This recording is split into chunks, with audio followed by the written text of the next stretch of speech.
All right, welcome to the Yanagida Podcast show. We got episode 55 with Vince Sylva. Hello. Oh, dang. Thanks for having me again. Dude, this is incredible. You're the only person to have come on twice and 3 times. Yeah. Three-peat. Three-peat. Justin set out the bat signal. I answered the call. There you go. Dude, every time, man, today, bro, I don't know what it is, but you look more handsome. Oh my gosh. I do have a haircut and I just shaved, so. Hey, there you go. There's something special when you cut your hair as a guy. Yeah. You guys know that feeling. When's the last time you had a different haircut? I feel like you've had the same haircut for quite some time. Yeah, I probably say the same haircut. I've been going to the same person since I was 14, bro. Dang, that's a wild. It's 14 years. Yeah, over half my life, same haircut. How well do they know you?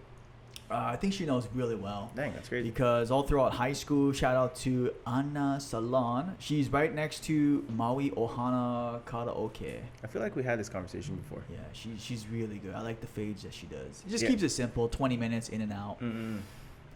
Man, Vince, this is good, man. Like, we're just outside before we started recording. Like, I was like, this guy is a gentle freaking guy that's an assassin underneath that niceness, bro. I'm like, dang. Yeah, I guess. So, what's been happening, man, the last couple months, Vince? Nothing much. Pretty much the same as last time. Just training. I got a handful of new clients. Some of the same old clients. Just making progress. Yeah. Boxing, for those listening for the first time, what are you training? I train boxing and kickboxing over at my place in Waiahu. Hence the name. Little gym over there. I can't wait to name it Quicksilva Kickboxing. Yep. Yeah, Quicksilva. Working on it. Dang. The LLC. Yeah, there you go. Got one of my best students right here. Might be on the poster. There you go, man. It's just incredible because one thing about you is you're so patient, bro. And I really admire that as a coach because it's really rare that people work with people who are fundamentally beginners or don't know anything, whether it's like basic movement, footwork, or even just 101 stuff, and you're so patient. You don't get frustrated, because that's a normal. I would say that's the normal how we came up, right? It's like, hey, why can't you do that by now? Like that. Same with fitness, I think too. It's like, hey, how come I can't just lift that bar? Like, no. And that's one thing I told you last week that I really admire is you're very patient. I try. You know when to build the confidence up and then when to like, okay, I can tear it down. Yeah, I can like. What was that? Yeah, like what was that? Like one more time, again. Yeah. Or you can see the discouragement. Okay, let's try something else. Oh, let me explain it better. I'm like, dang, man, and then it helps. It really helps. I like to see progress, and like all my clients, they all have like different, like they need help in different areas. So yeah, just do my best to kind of stay patient. I know I wouldn't want somebody yelling in my face, or like making me feel inadequate. So I try not to do that with my clients, even though some people actually like that push. I'll do it to some people. Like one kid was telling me to like just like push me, yell at me. So I'm over here like in my man voice, come on, let's go. What was that? But I love that. Yeah, I can get aggressive too, especially when we start sparring. Yeah, gets a little fun. Oh my gosh, it's crazy, man. Like it's only been what how many months has it been? That we started training. Oh, we just pause real quick. Dun dun dun. We can restart right there.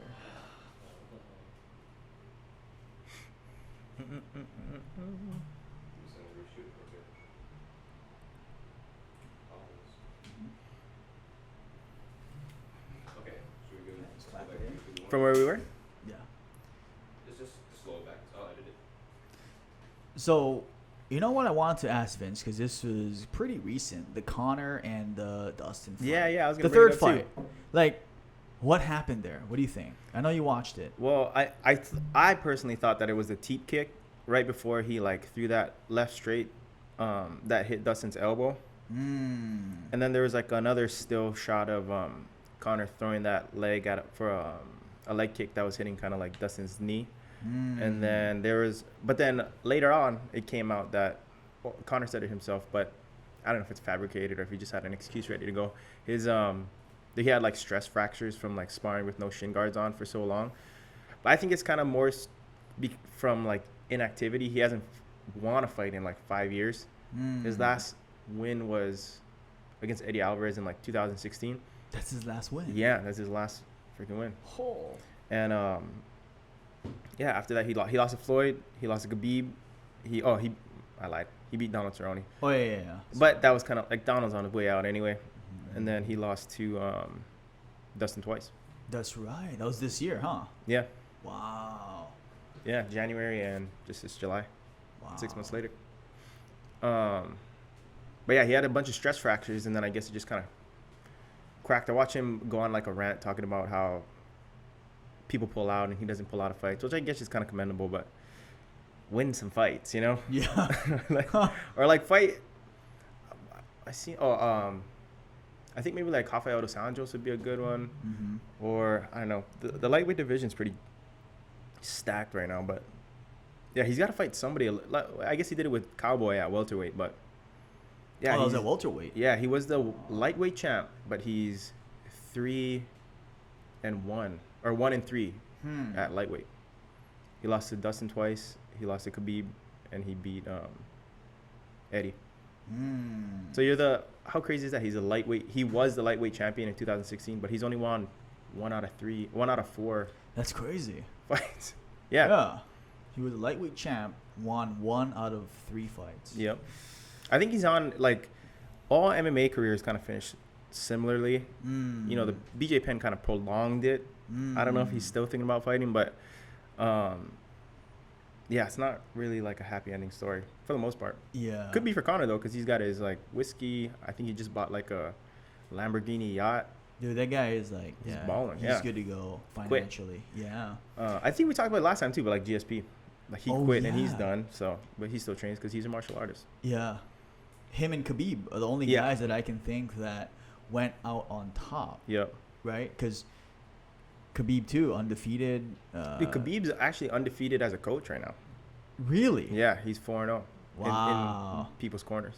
He like, to me, it almost seems like he took up his dad's role. Yeah, that's exactly what I was just about to say. His dad's coaching role, and he's even getting a little chunky too. Yeah. He's looking thick. So that's incredible. I mean, just thinking about that. Not out of hundreds of fighters, you can only maybe name like a couple people. Yeah. Went out on top. Yeah. Yeah, a handful maybe. I can't even off the top of my head. But what do you think happens? So like, people, let's just say they rise up to. I mean, it's hard enough to become champion. Yep.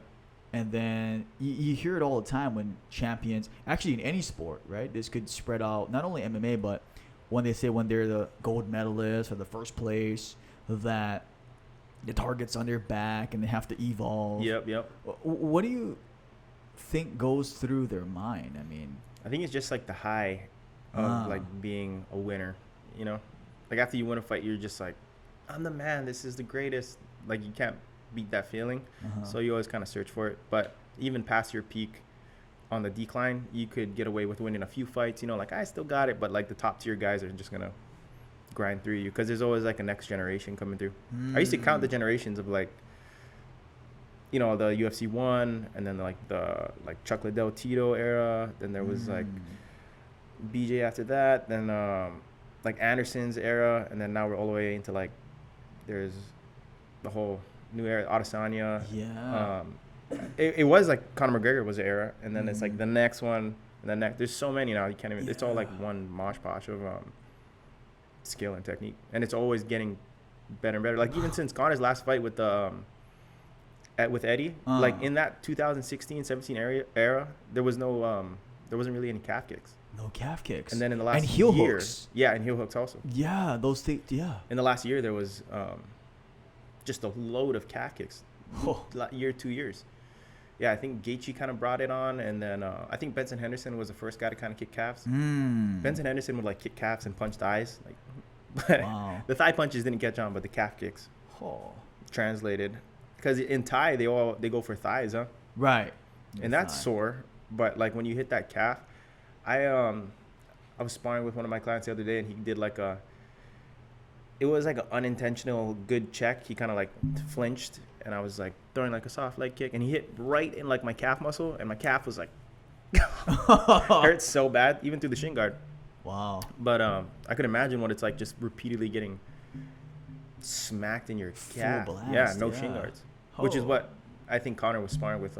He was saying he was sparring with no shin guards to make up for the inactivity. But if you look at a guy like Dominic Cruz and his fight with Cody Garbrandt, you see that one where Dominic got like pieced up.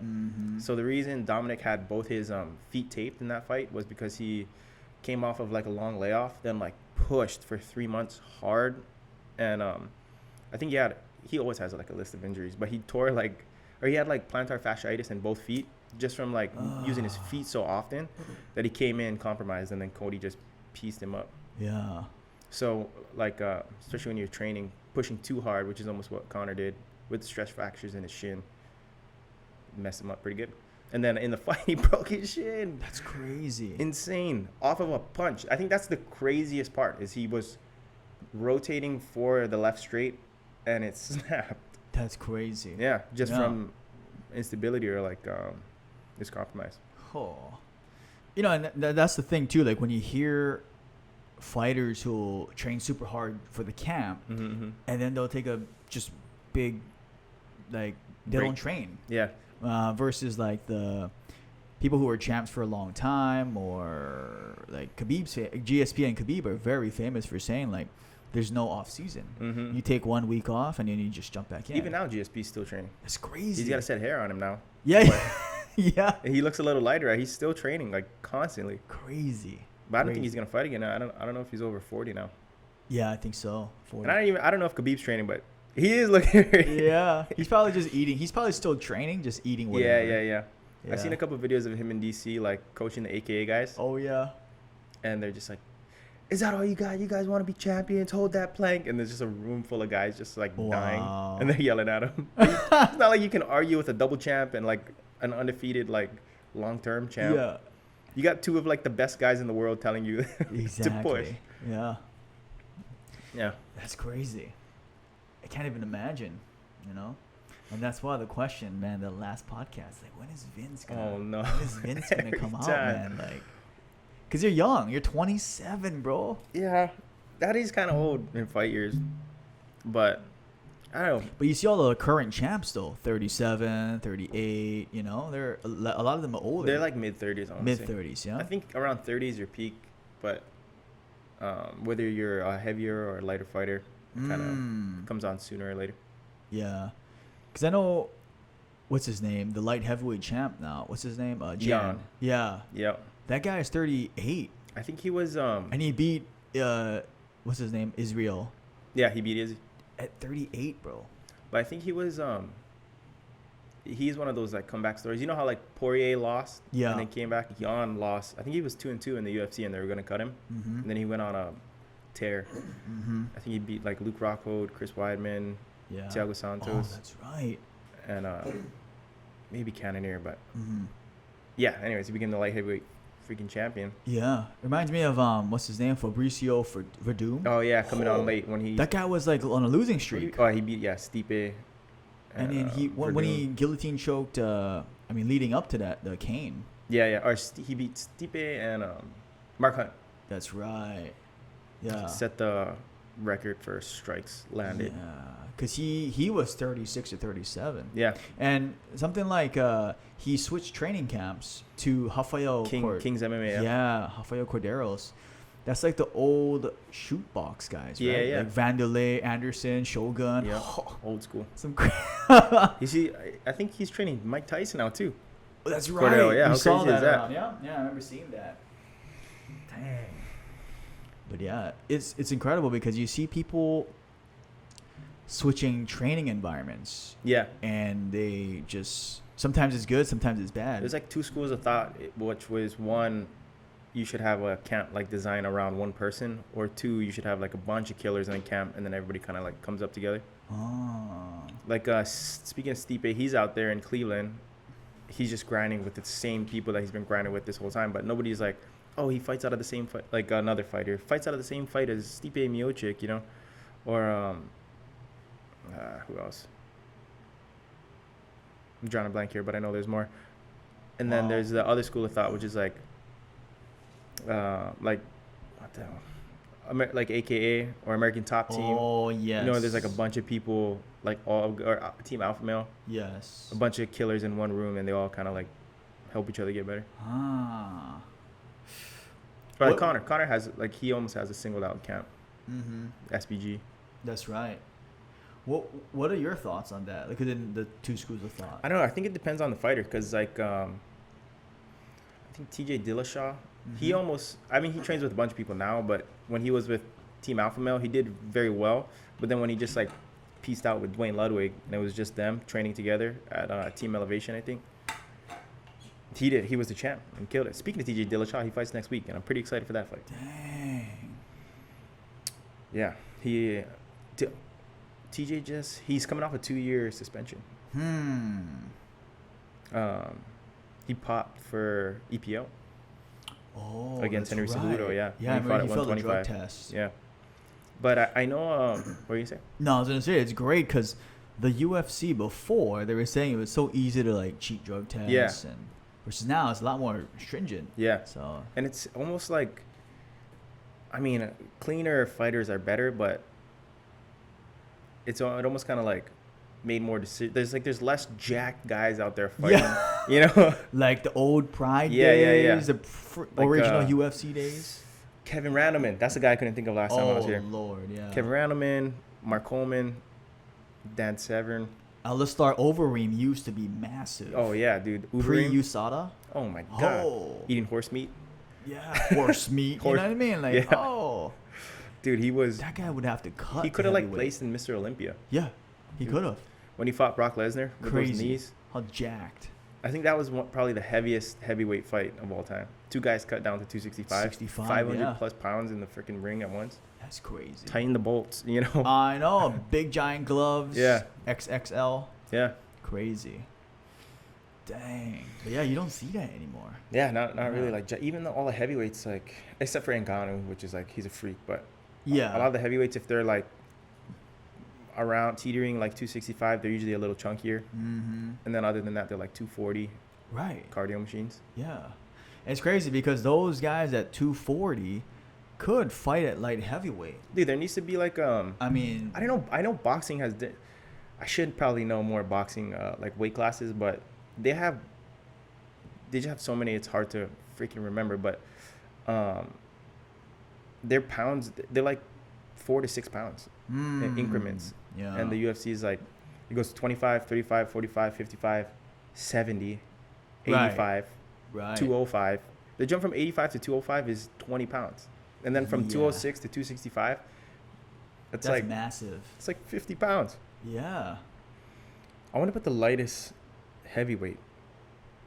Probably came in. I think Stipe came in at like 230 something against Ngannou. Yeah. I remember Randy Couture was a tiny heavyweight. He was like 220. Oh, yeah, he was. Yeah, he was like When he fought Brock Lesnar. Brock Lesnar, yeah. And he was the 205 champ also. That's right. He was the first guy. I remember the introduction used to be so long. He was the first person. Yeah. Bruce Buffer. The former two-time heavyweight champion and the former UFC 205 and the probably tournament winner of UFC like 10. Yeah. And speaking of that, we had Ensign Inoue, the episode of 54. Go check that out. Randy's first loss. Randy Couture's first loss when he was UFC heavyweight champion. Oh yeah, but it was in Pride, so he like Ensign wasn't the. Yeah, he didn't get the belt. Yeah. And so. Yeah, because it was in Japan. That would be crazy if Ensign was a UFC heavyweight champ. But that's massive bragging rights, man. Yeah, the first guy to 100%. Tap out the first UFC heavyweight champ. Yeah, and he fought in UFC 13. Yeah. When all those savages were like just like what he called it. He said there was 3 generations. The 90s was just to fight. Yeah. There was no trash talk. It was just nut shots and fighting. Yeah, just fight. And it's usually one style. And he said early 2000s became 2 styles. Yeah, boxing wrestlers. Yeah, boxing, like the Chuck Liddell, like what you're saying. Yeah, Muay Thai Jits. And then the 3rd generation is just everything. Yeah. It's very sport and entertainment. And I was like, oh, that's cool. You know, like what his thoughts are. And I was just like, I could talk to this guy forever, man. He's just 30 years ago was his first fight. Insanity. That's great. We weren't so even crazy. born. Yeah. No, 1990. What he said? I thought it was 89. Holy something smack. like that. Yeah. And his so we last fight born. was like 10 years ago. Yeah. He said I was 40 something years old. Holy smack. Yeah. But yeah, he fought some crazy guy. He was a heavyweight too. Yeah. And he would fight some huge heavyweights. Oh, especially in Pride. Crazy. Especially when you didn't know what the heck was going to go, like what was happening. Like you don't know. The sport's still like evolving, so you don't even know what to expect. Yeah. Like it's not you have a pretty good idea of. You see it so often, it's almost like even somebody that doesn't watch fighting could be like, oh yeah, I kind of know Conor McGregor or like Ronda Rousey. Right. But then it was like these savages, like gladiator style, like go out and just fight to the death almost. And he was mentioning something like the referee stoppages were a lot later. Oh, yeah? Yeah. Versus now, as soon as you drop, you get stopped. Especially if you're Herb Dean. Did you see that O'Malley fight? Yeah, no, I didn't see that one, but I know he stops fights pretty quick. Like, I mean, it's a hard job, but I don't know. I feel like he should have a little better reaction time if he's been there. Did you ever see, like, refs in Thailand? There's, like, a compilation of, like, American referees and Thai refs. What are they like? In Thailand, like, it could just be a couple of, like, lucky videos, but somebody will get knocked out in Thailand, and the guy's, like, falling, and the ref's, like, catching him on the way down, like, and there's another one where, like, I think this guy kicks this dude, and he goes down, and he's about to, like, soccer kick him, which is illegal, and the ref, like, comes in and, like, checks the kick and then helps the guy. It's like, man, these refs they're going for it. Wow, and they're skilled enough to check the kick when it's happening. When that ref checked the kick, I was like, oh my gosh, this guy. These guys are like former fighters. Yeah. All of them, probably. He's itching to get in there. Yeah. Just, man. So I know good reaction. Pretty common is like the takedown. So like a knocked out guy will like go for the takedown. Yeah. Or like go for a heel hook. And I was like, dang, what if they mess up the ref, or rip his knee off? That's crazy because just the different styles, right? Like it's almost like a video game, like what you said, that video game and now you're like fighter. Yeah, like different skills and attributes. Dude, like now I play UFC today and I'm like, it's pretty much just the same guy 30 times. Right. But like different heights. Every time I play the game, I'm like, okay, do you play UFC at all? I haven't done, not the recent I don't play ones. UFC that often either, but when I have friends over after the fights, and I used to fight. We go in the backyard and just throw gloves on. And there you go. Like, dang, wake up with like a short jaw. Like, my shin hurts. Yeah. Sometimes we'll play UFC. But it's all the same guy, just with the same variations of like special moves. I'm like, can this guy flying knee? Can this guy spinning back fist? Can this guy spinning back kick? Does he do a flying T? Yeah. The special moves are all pretty similar. You only have so many moves that you can do. But, yeah, it's almost like the same guy over and over and over again. Wow. Versus like before it was like this guy is specifically individual. Like in Tekken, like there's a Taekwondo guy or like one guy shoots blasters out of his hands or whatever. And that's how it originally was. Just one style versus the other. Dang. That's crazy. Yeah. That's what I was thinking too in Japan, because most of their fights are in rings. Mm-hmm. You didn't really see much wrestlers dominate. Like in the UFC, a lot of them are wrestlers, I feel like. Off the cage, fence grappling. Yeah, fence grappling. But dang, I fought a guy in Las Vegas, one of my losses, but the ring almost like helped because I tried, the way I was training, I was like posting up against like a cage or a fence and then like using the cage to stay up. It's weird too. There's like, or you were using it to stay up. Yeah, I was using it to stay up, which is like you can use it to take down and you can use it to like wall walk and crawl up. Right. Some guys you'll see like in the middle of the ring, they'll walk guys to the fence to like use it to like ground and pound. And then sometimes you'll see the guy on the bottom try to walk to the fence to like use it to get up. So it's like, which one's better? Like crowd him up against the cage or you leave him in the open. So what was that like in the ring? Well, the thing is, I fought a wrestler guy a weight class above me, and he was like, he could reach through the ring to complete the takedown. Yeah. So like when I sprawled out, I was like rocking back and forth. Oh, because there's no solid. There's like that bounce. You know, like how WWE guys like run back. Off of it. Yeah. So I'm bouncing through this ring, and I'm like, I did not prepare for this. And then he's just reaching through the open ring, grabbing, connecting his hands, and just lifting me up. But I didn't have any more room to sprawl either. It was like empty floor. Whoa. So he just kept taking me down. That was one of the fights I lost where I was like, I didn't do anything. I didn't even get beat up. I just got taken down a bunch. It sucked. My fault, though. Probably should have been able to get up. But every time I did get up, he would just shoot. My back would hit because it was almost like a habit for me to like let my back hit and then like work for underhooks. Mm-hmm. But dude, he would just hit me against the ropes and then reach through and take me down. I was like, I didn't prepare. I thought it was going to be a cage. It didn't give me like a pamphlet like, oh, we're going to use this size ring with like walls. I'm looking at the fights and I'm like, is this thing in a ring or is it in a cage? What the hell is going on here? And it was like a hexagon ring too. It wasn't even a square ring. Huh. I was like, just get the cage, you know? Wow. But yeah, I don't know if it was maybe easier to put up or what, but yeah. A hexagon ring. Yeah. So it was like almost like the octagon, you know? So there's no corners, but it was just ropes all around. Wow. I did not expect that.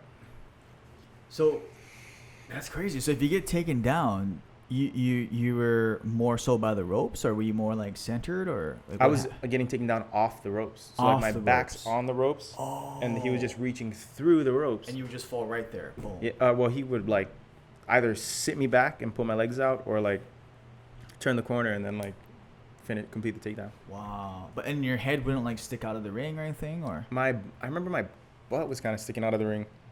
Oh dang. And one time like my arm kind of got tied up. In the ring, and I was like, "What is this? What are these ropes?" Wow. I wasn't ready for that. So that was your first fight, or only fight? That was my first loss. That was like my 5th fight. Yeah. Wow. Yeah. That was the one time in the ring. Everything else is cage. Yeah. Wow. Everything else is cage. That's so interesting. Yeah. Ring, cage. Yeah. Wow. I know in Japan, the promoter, or the guy who runs the Ryzen, former CEO of Pride. Yep. One of the reasons why he said he does ring is it's easier to see. Oh yeah, that doesn't make sense. You know, because it definitely is. I mean, because versus if there's a cage. Every time I'm at a live event, especially if there's a camera crew or they post the lights up. Yeah. Dude, it's so hard to see. Like floor seats suck. Never get floor seats. Yeah. Like you always want to be on like the bleachers or like a little elevated, because if you're just like eye level with the guys, you have to like look above to kind of see, and you have bad vision. Yeah. So that's what they were saying, and then also to host different martial arts too. Yeah. Like I know they do like boxing, kickboxing. I think Bellator had because Bellator was trying to do the same thing that Ryzen's trying to do. Where they have like Muay Thai, boxing, like jiu-jitsu matches, and MMA. But I think Bellator was doing like they had literally a ring and a cage right next to each other. Oh yeah. Yeah. And that's then people different. around the ring and the cage. Wow. So there'd be like a kickboxing fight in the ring, and then the next fight would be like in the cage. Wow. MMA. Dude, speaking of Japan, you see the Is that a foreshadow? Nope. Bellator, but speaking of Japan, you see anything on the Olympics? Not recently. I haven't watched the news. I watched this guy's story, Nigel Houston. I guess they're skateboarding in the Olympics now. Okay. Wow. Dude, Tokyo is balling on a budget right now. Like the beds in the village. I never really looked into the village before, like the Olympic village where all the athletes stay. The beds are like made out of cardboard. Nuts. And it's like little mattresses. It looks like a cruddy dorm room. Like the size of this room. Whoa. Wait, no, this isn't a cruddy dorm room, but it's like the size of this room, but like Nigel is a multi-millionaire. Right. And he's staying in this little room with like 2 little twin beds. Wow. I'm guessing he has a roommate. He's doing kickflips in like the corner. Oh my. I'm like, what the? It would be crazy. Like, I think the last Olympics, the NBA guys, they rented like a yacht, or they bought like a huge boat. So they were just on this massive cruise ship for like whatever week they're there, because they didn't want to stay in the village. Wow. And then I'm looking at Nigel, who I'm always watching this guy like launch staircases and like ride in his like mansions Right. With his like cars and like all his dope stuff. And he's staying in this little room. Wow. And he's like, yeah, these are the beds, I guess, top of the line. Look at this. He lifts it up and it's like cardboard. And it supposedly it can support 450 pounds and it's real comfortable. And then the label on the box says better sleep, better for performance. Wow. It's like, dude, it's for Olympians. For Olympians. That's crazy. Yeah. And not even Olympians, like, because you know how there's like some people make zero money, you know, doing their sport. Yeah. Just off of sponsorships, they can do like their individual sport. And then some people like Nyjah or like Michael Phelps or like Shaun White or these other like guys that have a lot of money, staying in this little village too. It's crazy.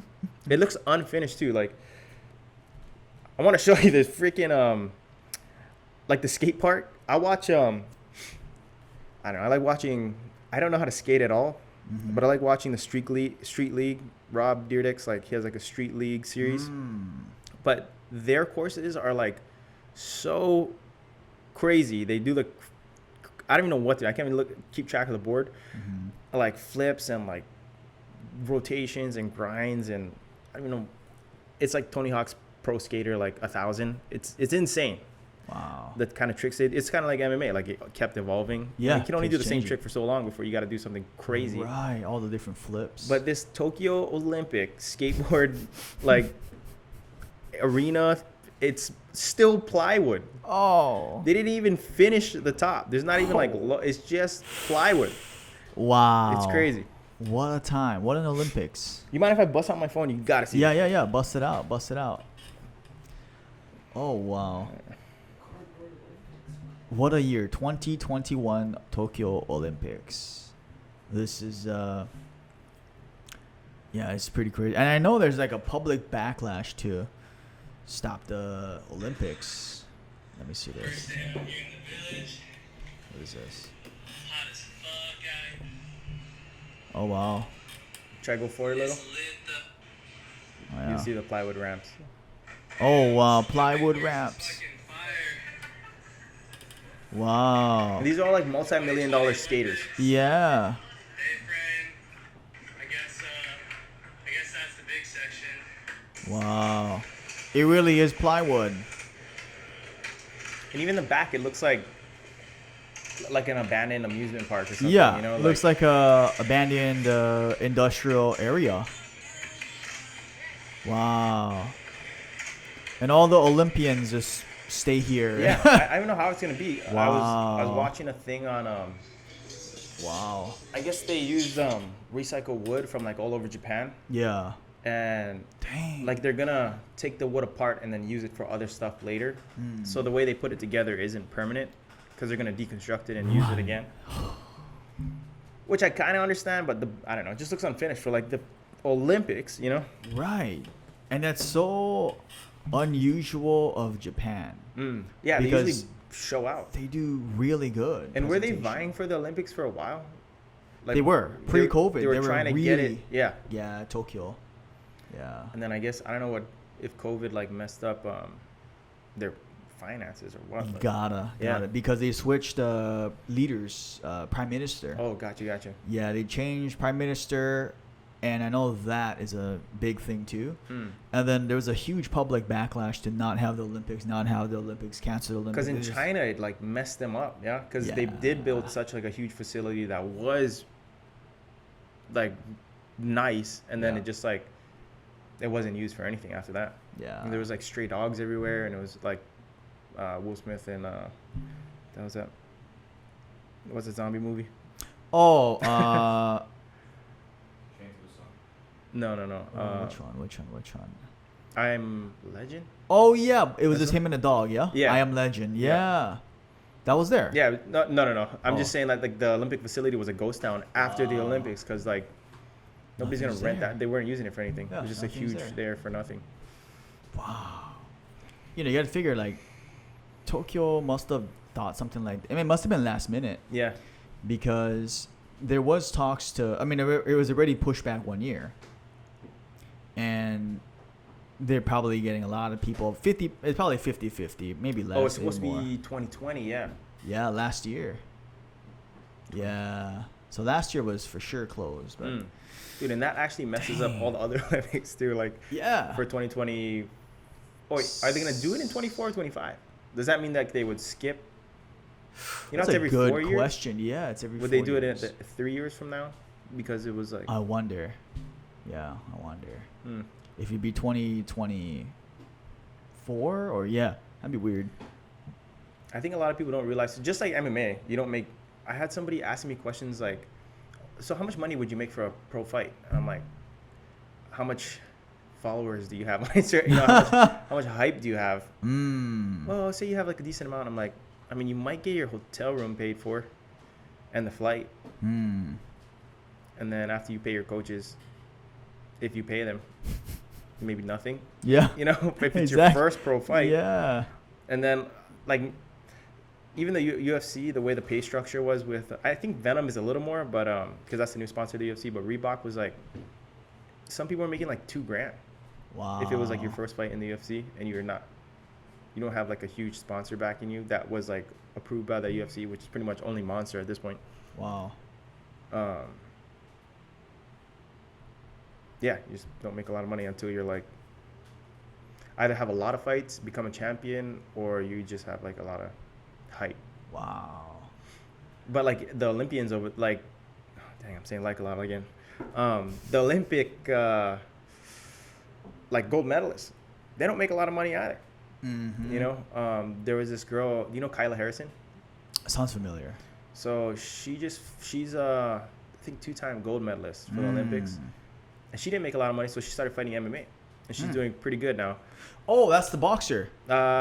Training at Jackson's. No, that's Clarissa Shields. Oh, okay, different. But she, I think, is a gold. I don't know how many. She just whips everyone's. Yeah, beast. But dude, her fight was not good.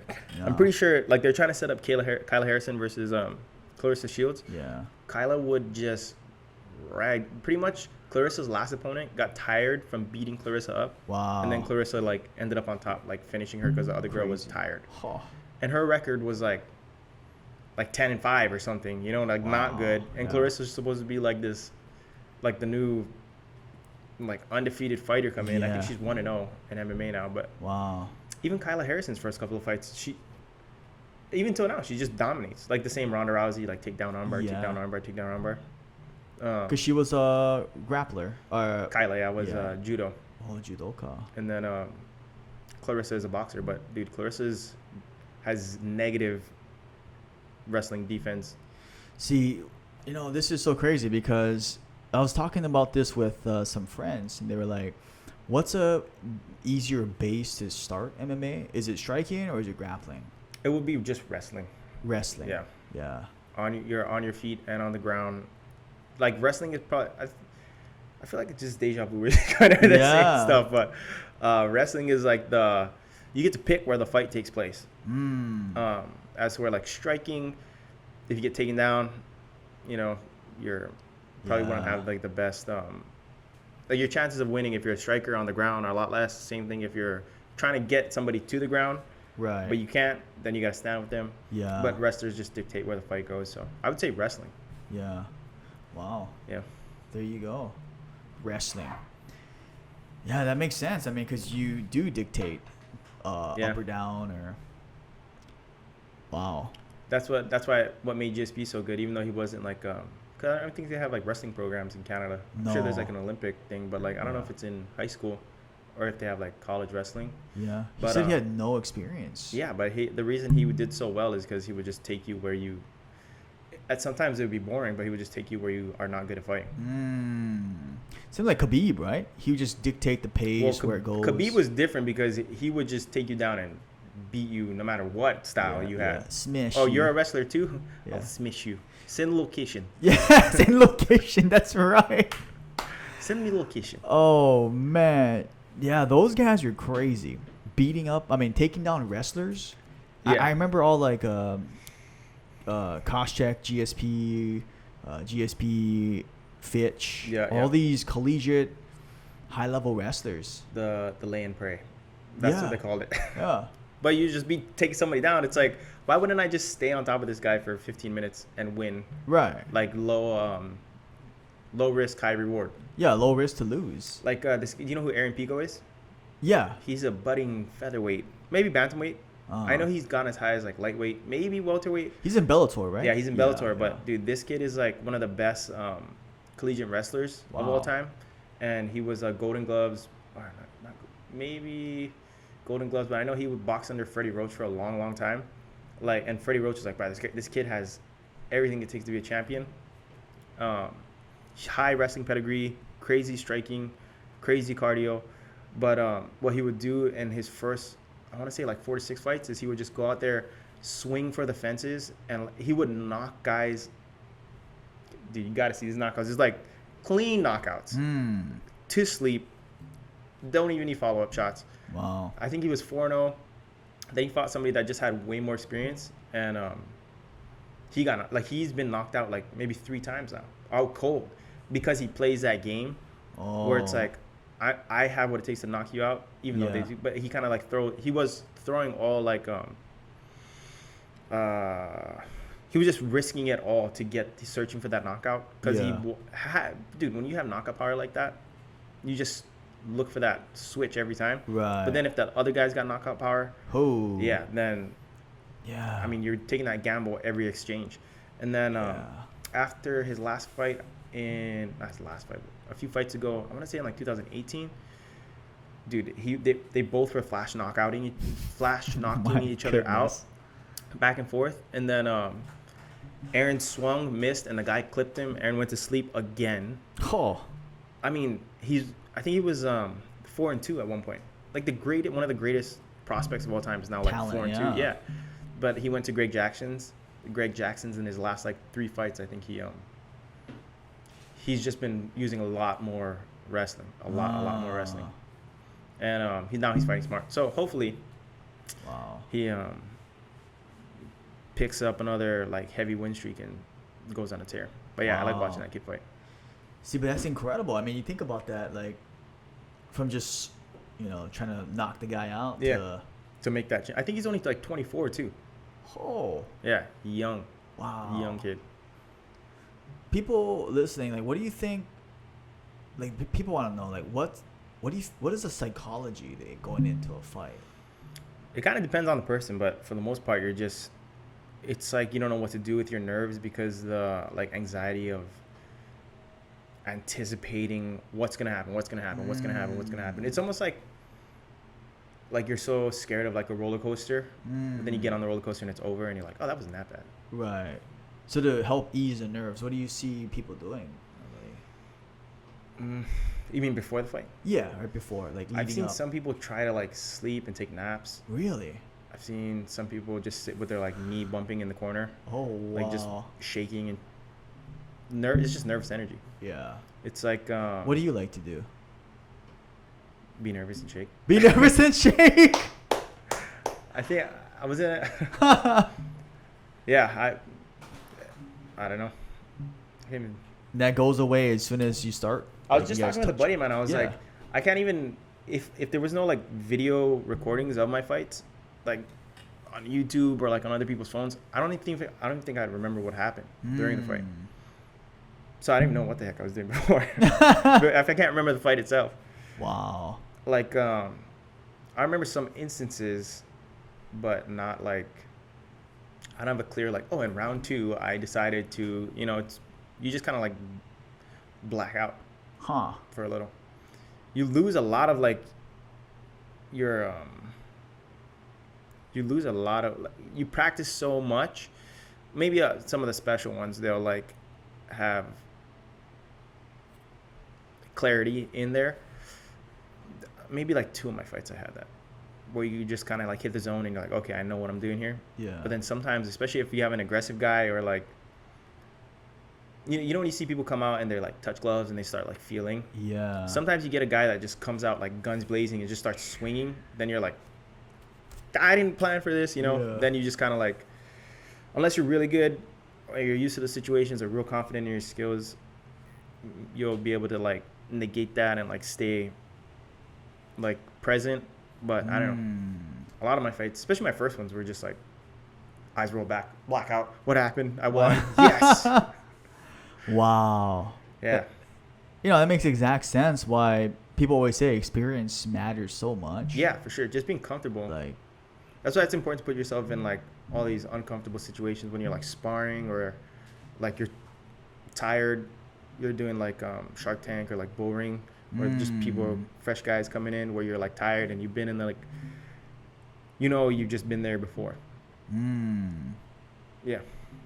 But it's kind of cool though, because since I watch so many fights, in certain situations I'll be like, oh, I've seen this guy do this.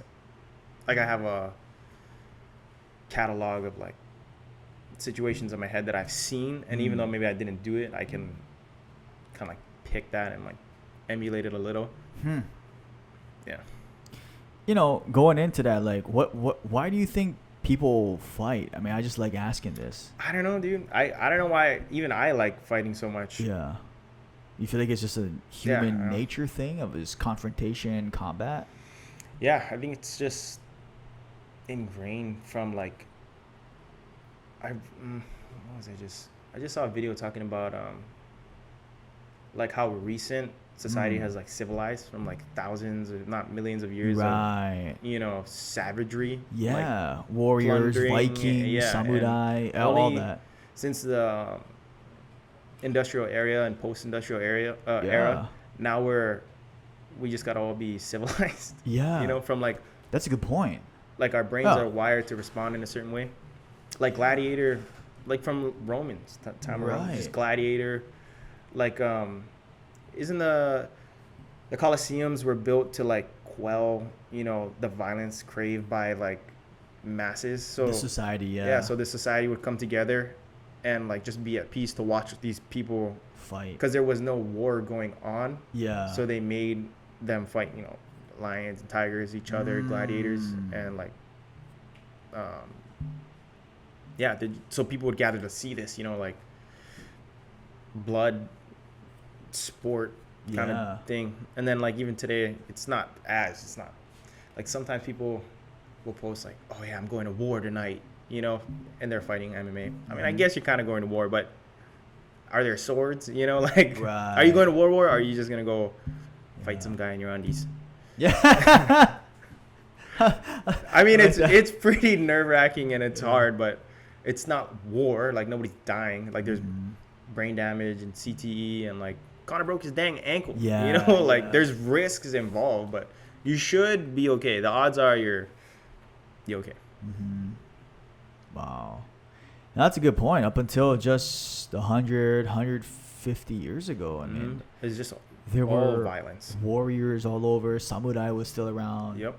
I mean, 150 years is not a long time in history. Not at all. That's like a little bit. That's like a little generation dot. and a half. Yeah. Yeah, it's like our little past our grandparents, like one generation before that. That's why you're actual warriors. You know what's crazy? It's like every fighter that's been on the podcast is very nice, very humble. Like, it's nothing. It's no big deal. And they almost downplay it, right? It's like, it's just fighting. It's just sparring, but just for real now. Yeah. And it's so crazy. It's almost like, I guess any profession, like you'll hear people talking about, let's just say like the firefighters, the police officers. They're like, man, that's incredible. Nah, I'm just doing my job. It's so great to see so many people. I didn't think about it. Yeah. I didn't think about it, but yeah, now that you mention it, most people that train or like do something crazy don't really think of it as crazy. Yeah. Like I think like base jumping is crazy, but a base jumper probably wouldn't think it's that crazy. They probably, it's normal, just jumping. Yeah, just jumping 30,000 feet off a plane. Like those guys, they probably do it every day. That's crazy. Lots of times a day. Yeah. Even surfers, on these like huge, like at Jaws or like riding big waves. Those guys are crazy. That's crazy. I've been at Big Beach on a big day with no board and just like, I don't think I'll ever get in. Like, dude. That's exactly. I trained this kid and he's like, because it's just classic local kid. Because I'm born and raised on Maui too, but I never really did the like surfing or like hunting. So he's like, what? You surf? And I was like, no, not really. I have some surfboards. He was like, oh, so you fish then? I was like, I mean, I fished before. He's like, oh, so you hunt? And I was like, I've never really been hunting. I would like to go, though. You know, and he's so what do you do? Yeah, exactly. What do you do? Like, I pretty much just train. Like, I train, and then, well, that's what I do for a living, so. Yeah. And I do it for fun, so I don't know. Yeah. Train and teach. Yeah, that was about it. I was like, dang, what do I do? He got me all, like, insecure. I'm like, what the? Yeah. What do you do then? You fish? Yeah. That's so funny. I got to get some hobbies, damn. Oh, my goodness. That's so crazy. By the way, what do you like to do for fun? Train. Dang, dude. There you go. Yeah, watch fights. Mow my lawn. That's a pastime of mine. There you go. Yeah. Get the yard looking nice. Man. Yep. Landscaping. That's some good stuff. Work on my house. I don't know. Yeah. There you go. No, it's crazy. Just the mentality, man. Just everybody. You know, that's why I think it's so great that people are just so respectful. I think maybe like leading up to a fight, nerves and feelings and emotions probably change, but like just usual people, they're so chill. Yeah. Like someone like Ensign, he's so chill. He's like, yeah, you know, I was scared in my first street fight and then my first fight, you know, I was like, wow.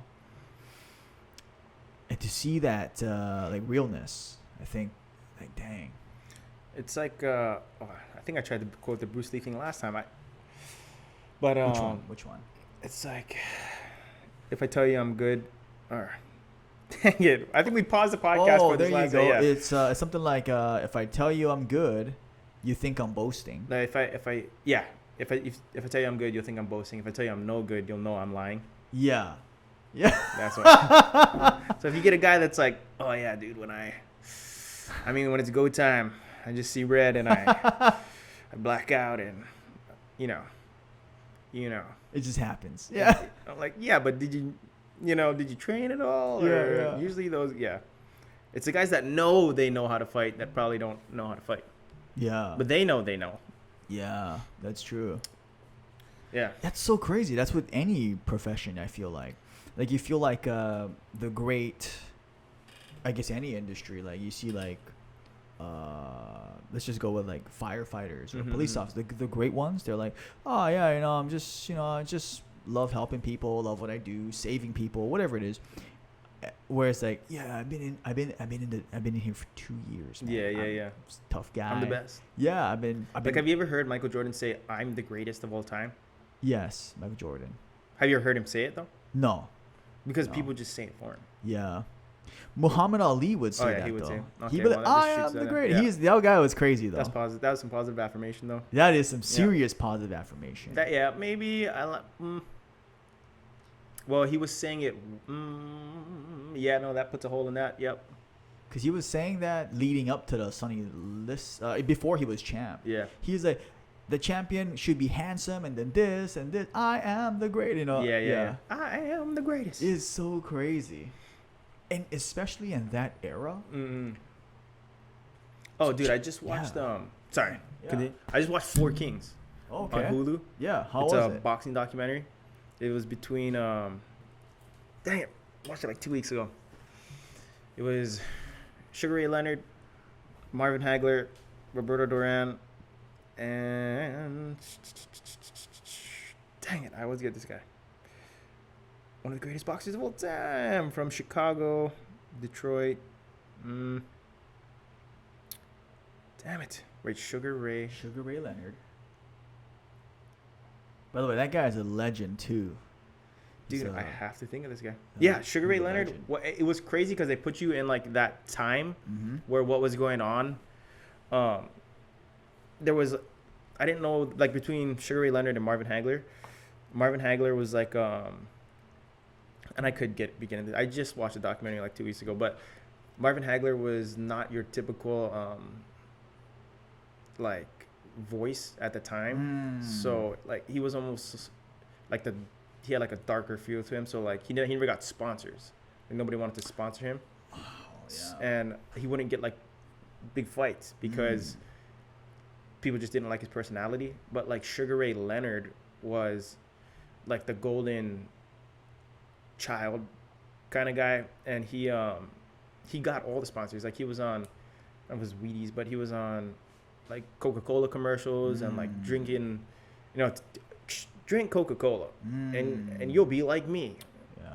Or like eating cereal. Like I eat this cereal and I play basketball. Basketball. I box like better or something. Yeah. And it was like he just got all the money. So he was like a millionaire, and Marvin Hagler just got like the short end of the stick and eventually grinded it out until he got recognized to be like one of the greater fighters of all time. Huh. But yeah, at the time, the reason it's called Four Kings is because all four of them fought each other in their time. Dang it, dude, this fourth guy's name is killing me. Wow. I'm sorry, Justin. I gotta look it up. Yeah. Look it up, man. Look it up. It's my ADD kicking in. Wow. But Jamie, pull that up. Jamie, pull that up. Oh my god. Joe Rogan, huh? Eventually, Dodie, can you pull that up on the screen right here?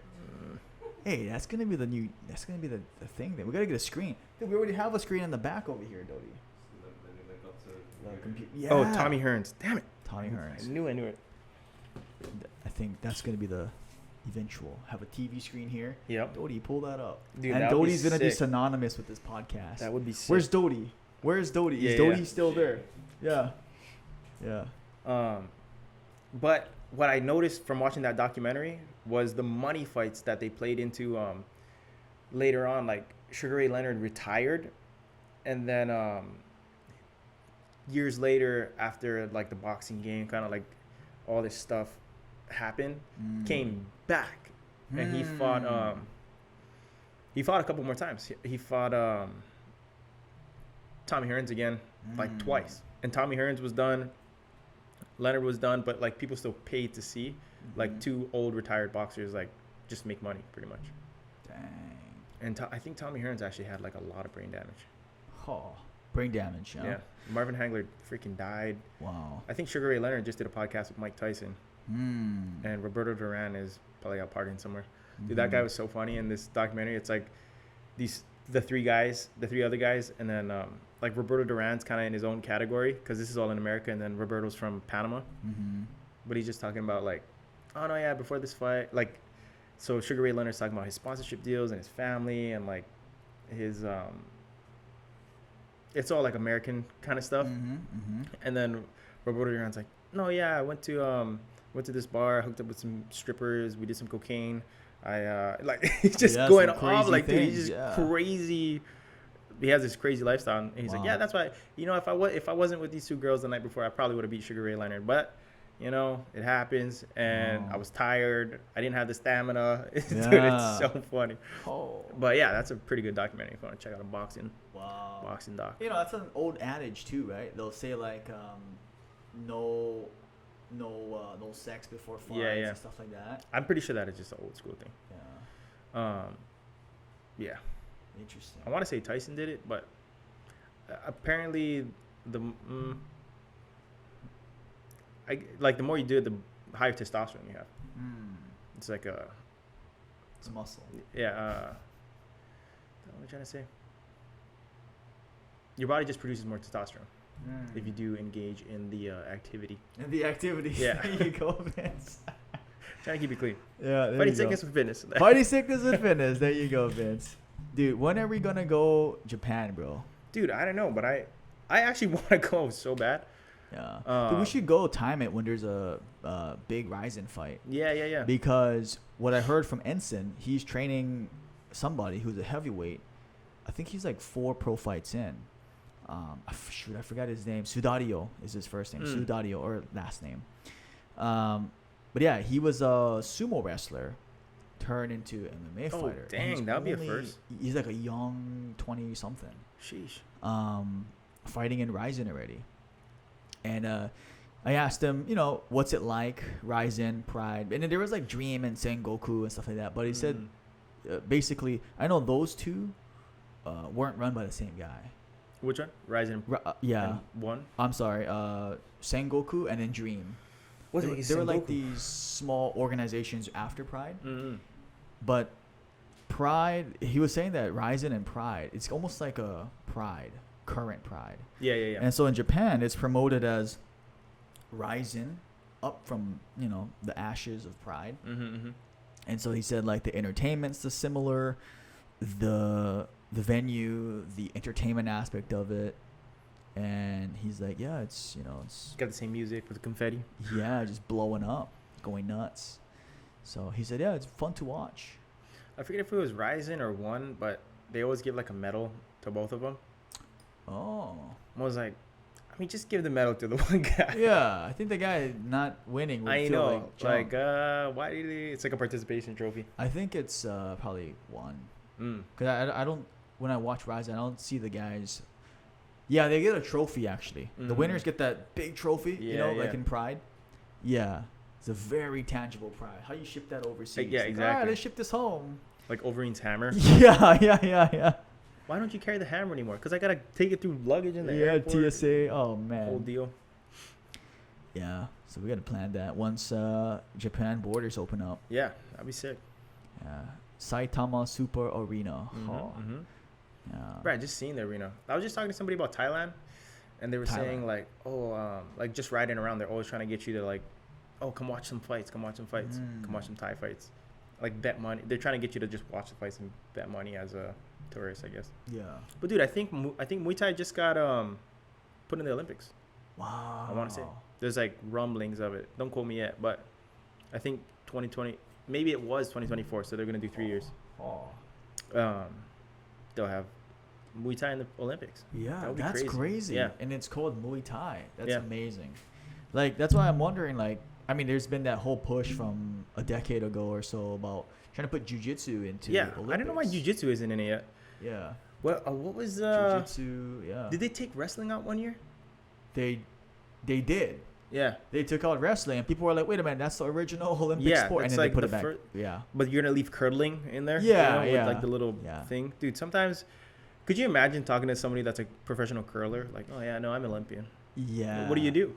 Yeah. I'm a curler. That's just so weird. I mean, that, not to be disrespectful, but like, no, be disrespectful. Curling? What? Curling? Especially if they're very prideful or boastful about it. Like, yeah, I'm a gold medalist curler. Yeah, like, yeah. What is that? Yeah. I also work at like Office Max. Yeah, you know? yeah. That'd be crazy. Because I imagine, because the eyeballs probably aren't there, they probably don't get compensated, sponsors and all that. It's just such a interesting world. Like, it's almost like you got to get the attention, the eyeballs. Yeah.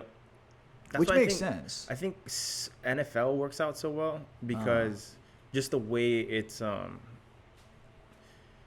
like digested, or they put it out as like, I think it's like between 3 to 10 seconds of like action break, yeah, action break, short action boom, break. short boom. It's like 3 to 4 hours is game, but you don't have to watch the whole thing. It's separated by like a halftime. Mm-hmm, like you can just like slowly watch it unfold. Yeah. You know, and like, I'm just hating on soccer, but like at the end of the game, they're like 1-0. Yeah. And everyone's just like, Gah! It's crazy. Like, you just That's won a goal. another How do you watch sport. that whole thing? Yeah, it's another sport. Yeah. Yeah.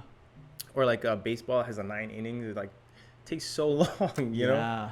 Have you ever gone to a baseball game? Not professional one. Yeah, well, just regular one? Yeah. How long is it? It's pretty so long. Yeah. It's ridiculous. Yeah. But as far as fighting goes, like, I'll notice when I go to like, or if I have a party in my house, the people that don't really watch fighting, because I watch every single fight round to round. I watch the corners. I watch the post fight interview. Right. But people just kind of tune out until, is the main on yet? Oh, yeah. Is the main event on yet? Yeah. I'm like, all these guys are fighting for their life. This guy could be a main event fighter. Yeah. You know? But that's not Conor McGregor, right? It's not. Give it 3 hours. 3 hours. I'm like, yeah, but you get to watch all these fights leading up to it. I don't know. That's interesting. Yeah. I mean, that's how it was with boxing, too. When is Mayweather fighting? When is Pac-Man fighting? Yeah. Boxing even more so. Like, the discrepancy. So, like, MMA fighters don't get paid very well. Boxers do if you're really good. Right. You know? But before you get really good, it's like 0 or 100.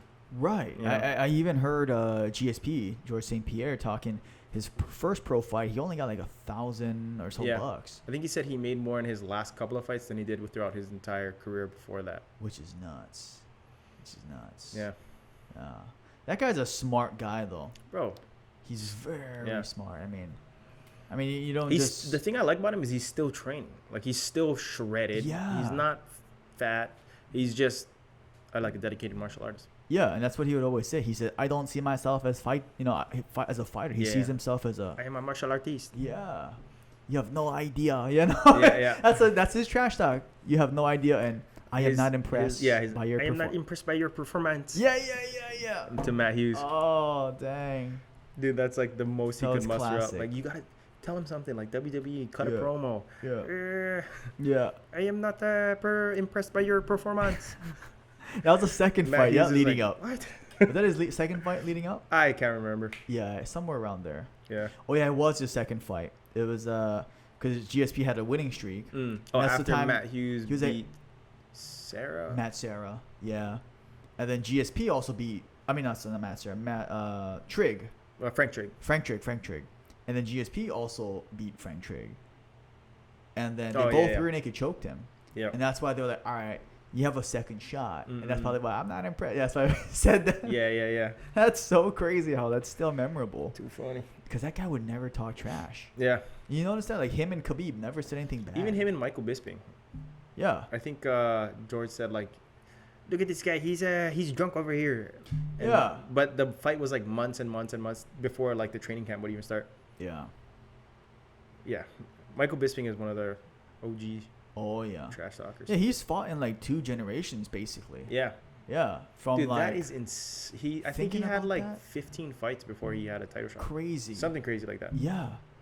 And same with the current lightweight champ, right? UFC. Oh, Oliveira, yeah. Yeah, that guy. That's another one. Just like, that's why it's so cool watching Charles Oliveira versus Dustin Poirier. Yeah. 2 guys that fell off, had to pick themselves up, dust themselves off, and like get back in there and make something happen. Yeah, I think that's really impressive to not have quit. Yeah. Because I think a lot of people would have quit. Yeah. After they hit their first slam, they're like, I'm 27 or 28. I'm on a losing streak. Yeah, I think even Dustin got knocked out by Conor.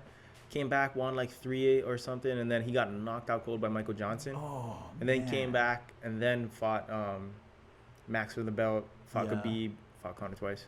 Or fought Dan Hooker and Conor twice. Yeah. Incredible. Was he always with Top Team? Yep. He was. I think so. Wow. He's out of Louisiana.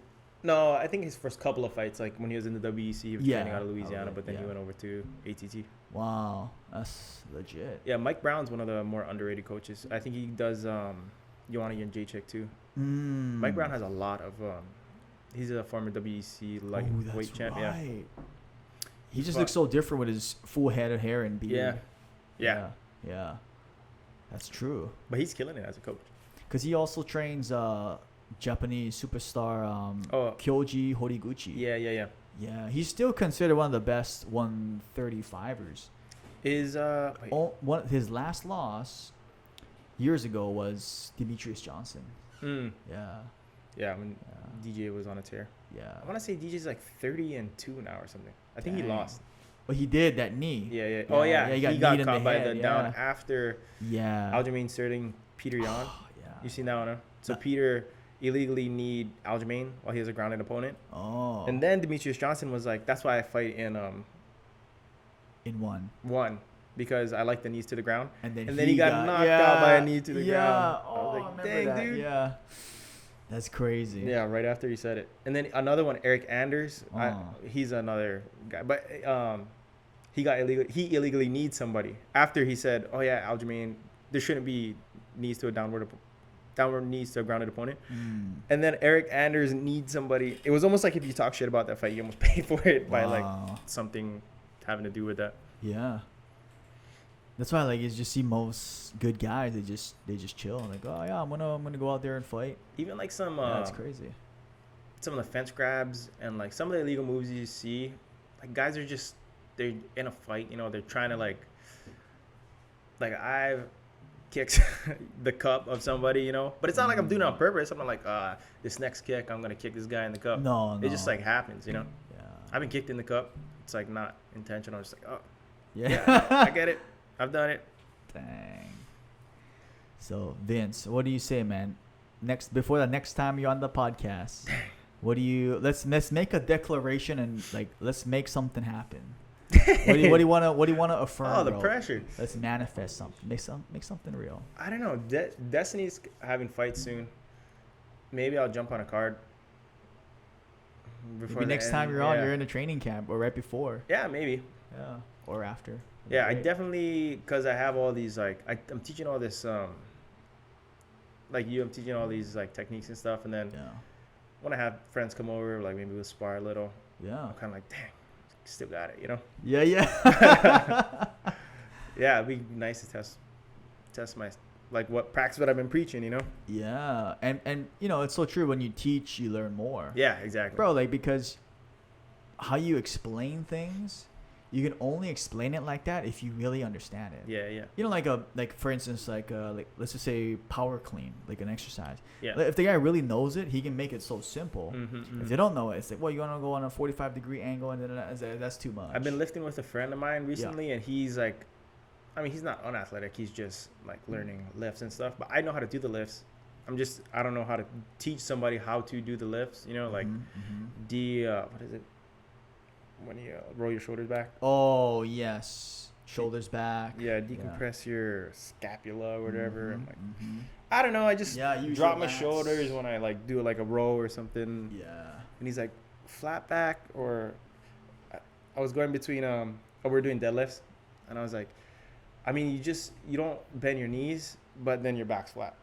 Right. Like that's how I was trying to explain to him. Yeah. But like he would bend his knees and his back would be flat. Then I'm like, okay, straighten your knees. He's straightening his knees, and then he's like, his back would arch. And I was like, oh, no, but straighten your knees. And we're just going like back and forth. I'm like, I don't know how to explain this, dude. But that's why I'm not a personal trainer lifting weights. Right. Yeah. Striking coach. But I mean, yeah, to start wrapping it up, it's just so crazy that striking coach, because we met at Maui Grappling. Yeah. Probably like 2011. Yeah. 10 years ago, bro. Oh, nice. Happy anniversary. Hey, happy decade. Yeah, my man. Yeah. And we were just strangling each other, wrestling each other. That was fun, man. Good times. And you just kept going and freaking no gi purple belt, bro. Yep. Yeah. Self-proclaimed. Because if you were to compete in just pure submission grappling, I mean, maybe you'd probably be at least. Even from then though, like the game's different now. Oh yeah, a lot of leg locks. They gotta do. Imagine if they did demotions. Oh my gosh, like, yeah. You know what? The game's evolved. You're a 2-stripe purple belt. I gotta take a stripe. Yeah. Ah, dang it. Yeah, but you know that's really cool because the whole thing about for people listening, the belt thing, it's like the cliche when they're black belt, that's when they start learning or something. Yeah. Oh, I'm like, what? You start learning the day you get your black belters, or you can start to understand. Yeah. Yeah, and I remember Homolo would say, you know, the reason why your black belt starts peeling, that's because you become student again. Oh, you know, like, cause, like you start rolling, right? It gets all tattered. It gets all weathered, especially because it's the last belt. Yeah, and it just, you have it for a long time. And one of his black belts looks white. Oh, it's like white and gray. And I was like, how long you had this? So this is my original. And then, of course, you always have like a presentation one. Yeah. But he's like, yeah, this is my original one from 1993. Holy black smokes. belt. Yeah, that is crazy. So his black belt is like a white belt. Yeah. He's like, oh, this is why I'm student forever. I was like, wow. That really hit home when I was in college with him. I was like, wow. The second you know it all, you stop learning. Yeah. He's like, oh, I learned, you know, and at that time, there was like, for people listening, there was like the different jiu-jitsu techniques, spider guard and different things happening and De La Hivas and different things. Now it's heel hooks and, you know, but I just thought that was really cool for a guy with that much experience to be so modest to be like, yeah, you know, I'm a student. Yeah. Man, Vince. Okay. I like that. Going to be in a card one day. We're going to keep this guy accountable, man. We're going to see this. Guys, like, comment, subscribe, and Vince, anything you want to close off with? Well, I got one more question for you. Automatic. Okay, so I got a buddy. You got a buddy? He's pretty overweight, being that you do the sickness with fitness. How would you like approach somebody that's like out of shape, that it seems kind of unmotivated, but you're maybe concerned for their health? You know, how would you get them to like get started? That's a good question. So for someone like that, Gosh, it's hard because I would want to sit down with them to see what their personality. Yeah. Super Some passive. people, they're super passive. Like, okay. no, yeah, maybe. We'll see tomorrow or next week. And so usually, like, because we've all been there, like that low self-confidence, low self-belief. We say we're going to do something, we don't follow through. It makes us feel worse, and it's that downward spiral. And so I'd probably start with something super similar, because we've done this with like lots of members and clients, especially like 300-400 pounds or 60, 70, 80 years old. Yeah. We would make it as simple as, can you just make your goal, just put on your workout shoes. Oh, nice. Right? Because then it's like, wait, why would I put on my workout shoes? You just put it on. Can you just put it on? What are we going to do after? No, don't worry about it. Just put your shoes on and text me a photo. Oh, I can do that. Or something as simple as, like, can you put on your workout clothes and just send me a picture? Because then they start seeing it. Yeah. Like, oh, I'm already wearing workout clothes. What the heck? And they call that, I got this from this book, Atomic Habits. Start super small. I mean, some people are different. They can just jump right in and then go. Yeah. But it seems like most people, they got to start low barrier. Kind of like with how you teach. Yeah. It's not like jump in, spar first day. It's like one thing at a time, just understand. Build. So same with like fitness. It might just be, let's go walking. So if that was my friend, is it a friend? Yeah. So I would say, hey, bro, let's just go walking for 2 minutes. They call it the 2-minute rule. Let's just go walking for 2 minutes. I read that book too, Atomic Habits. Yeah, so it's great. So I'd probably start with 2-minute walking. And let's just walk 2 minutes every day, 5 days a week.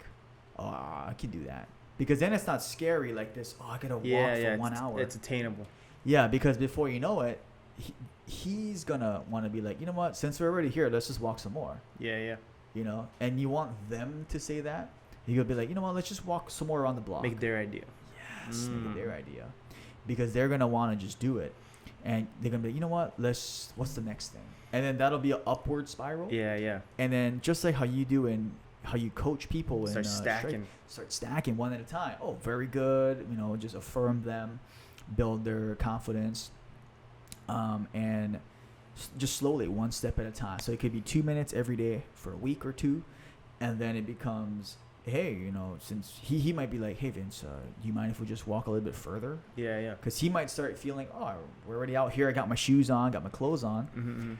And then that'd be the next step. And then the next step would probably be just some sort of either longer walking or making just one change in their eating. Yeah.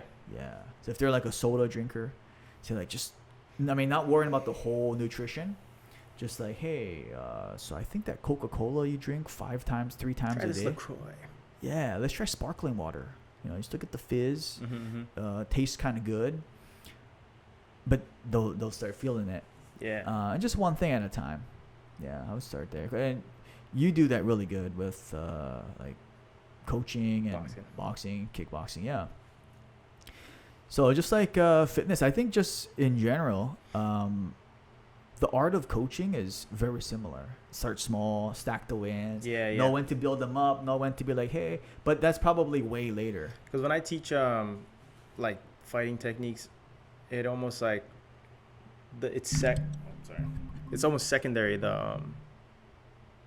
like the fitness aspect. Like when you're throwing so many punches, you're not thinking like, oh, I'm getting tired, I'm getting a workout. You're just focused on the combo.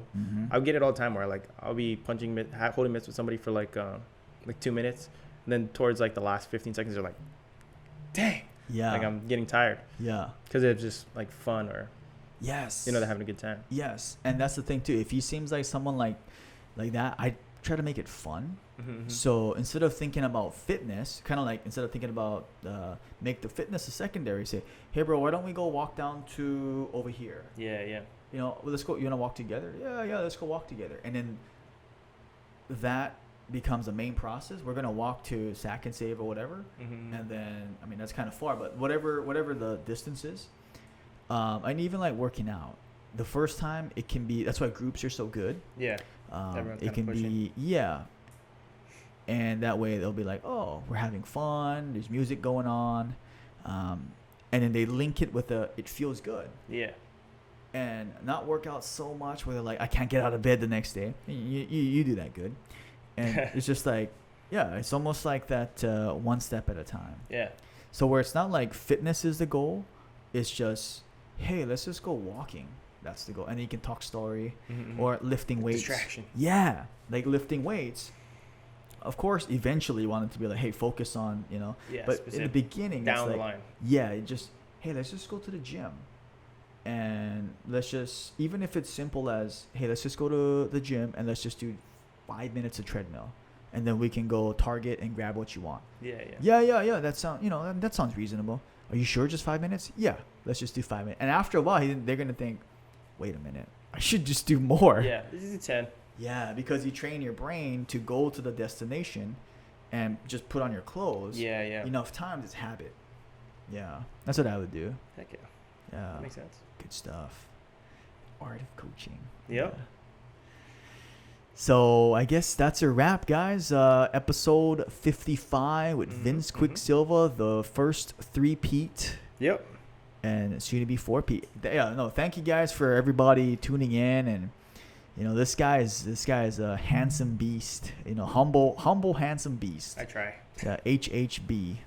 No, but he's really, follow him. What did I find you again? It's at Vincent S on Instagram. Yeah. And if you're on the island and you want to, just whatever reason or goal, if you want to learn boxing, kickboxing, self-defense, whatever, just hit him up and yes, please. Yeah, just say, oh, I heard about you from the podcast or whatever. And yep, I got you. He takes care of everybody good, and he's very patient, very patient. And so with that said, Vince, thank you for coming. Thank you. We'll see you guys in the next episode. All right.